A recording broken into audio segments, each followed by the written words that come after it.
Hold up, don't scroll away yet. Last time we broke down a list of iconic guns linked to famous leaders, but we're not done.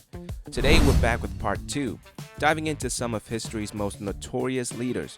And yes, I mean that literally. Alright, let's get into it. Winston Churchill, Britain's battle-hardened World War II Prime Minister, loved firearms, and was actually a solid shot. During World War II, he often carried a Webley Scott Model 1913 pistol in 7.65mm for personal protection. But the most iconic moment came in 1940, when Churchill posed with the Thompson submachine gun, the famous Tommy gun. The photo hit like a thunderclap.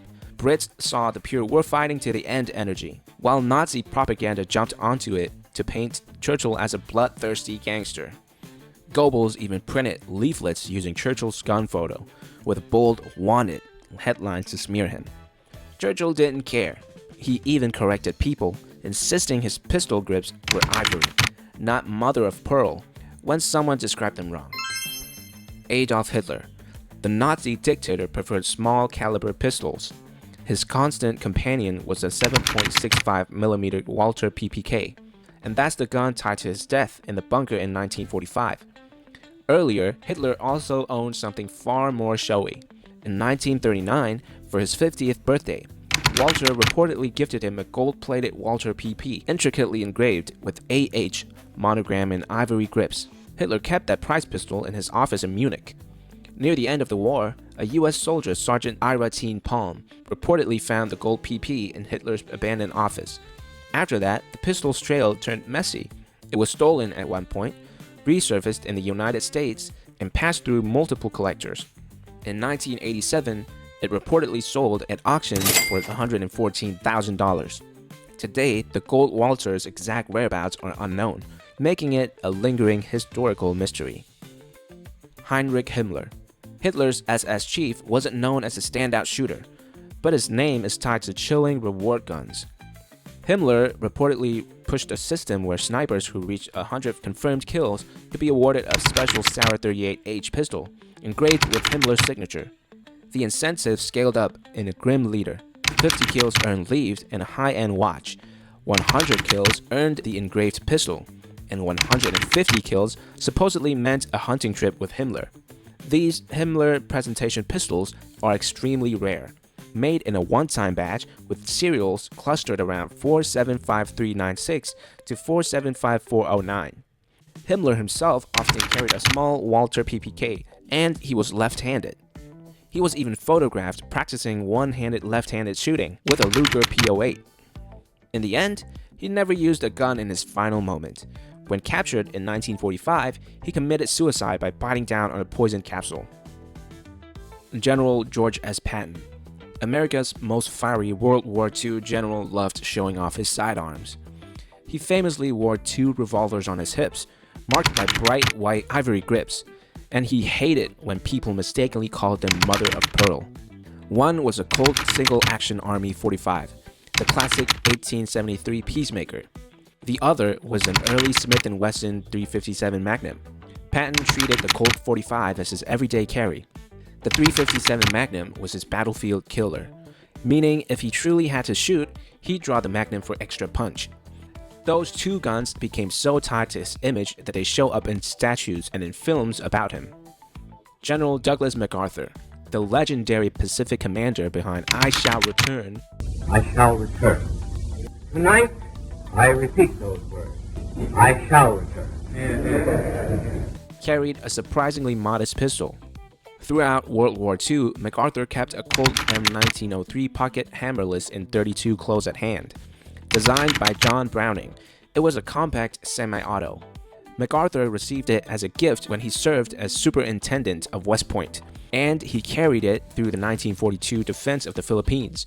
For a man with a massive career and a giant shadow, his favorite sidearm was small but serious. After the war, he was presented with Army ceremonial pistols, but the classic MacArthur look that stuck in history is the pipe, the sunglasses, and that little Colt on his hip. President Theodore Roosevelt. He was a hardcore hunter with a serious weapon collection. But his most legendary gun is the one that literally went under the sea. It was a Colt New Army 1895 revolver in .38, recovered from the wreck of the USS Maine, the warship sunk in 1898 that helped spark the Spanish-American War. Gifted by his brother-in-law, Roosevelt carried that revolver when he led the Rough Riders in the charge of San Juan Hill in 1898. In that battle, he shot and killed at least one enemy soldier with his ghost gun. Afterward, Roosevelt had the revolver engraved. One side noted it was recovered from the Maine, the other marked the date that Colonel Roosevelt carried it at San Juan. The gun became a prized artifact displayed at Sagamore Hill. President George Washington. The founding father lived in the age of flintlocks, and the pair he owned is basically priceless. In 1778, during the American Revolution, the Marquis de Lafayette gifted Washington an elegant pair of French-style flintlock pistols as a sign of deep respect. Washington cherished them for life. After he died, the pistols passed through President Andrew Jackson and later into the hands of collectors. In 2002, the Lafayette Washington pistols set an auction record, selling for nearly $2 million. Today, they're displayed at the Fort Ligonier Museum in Pennsylvania. President Abraham Lincoln. Lincoln rarely carried guns, but he helped turn one into a legend. In 1863, he personally test-fired the Spencer repeating rifle on the grounds near the White House. He reportedly hit targets with 7 rapid shots at roughly 40 meters, an impressive demo that helped push the U.S. Army to adopt the Spencers faster. Thanks to a president with a steady trigger finger, Union troops got new firepower that helped win battles. But Lincoln is also tied to a different gun in a tragic moment, the single-shot Derringer 44. John Wilkes Booth used to assassinate him at Ford's Theater in 1865. That one bullet wrote a brutal chapter of history. The murder weapon is still preserved at the Ford's Theater Museum as a stark historical artifact. Emperor Napoleon Bonaparte. He may have been small in stature, but his personal arms were anything but. The most famous is a matching garniture set made by a master gunsmith, Nicholas Noel Boutet. The set has 6 pieces, 1 carbine, 2 escort pistols, 2 pocket pistols, and a sword, all finely engraved in silver inlaid in imperial style.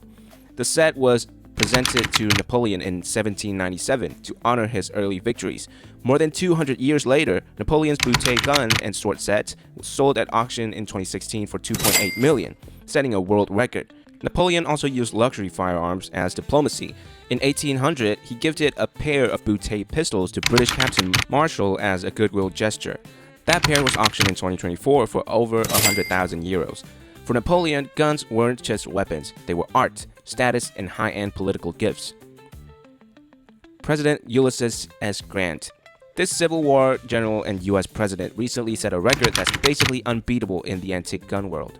In 2022, a pair of silver-plated Remington New Model Army revolvers, lavishly engraved and originally presented to General Grant in 1863, went up for auction. The result?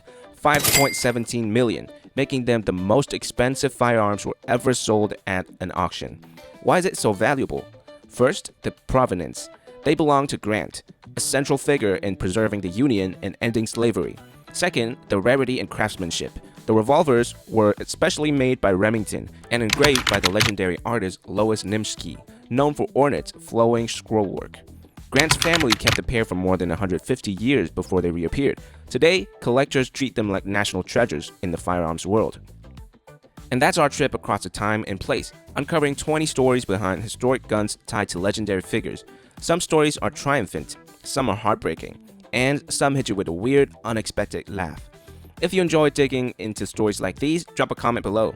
And don't forget to like and subscribe so you won't miss the next video. Thanks for watching all the way to the end. See you next time.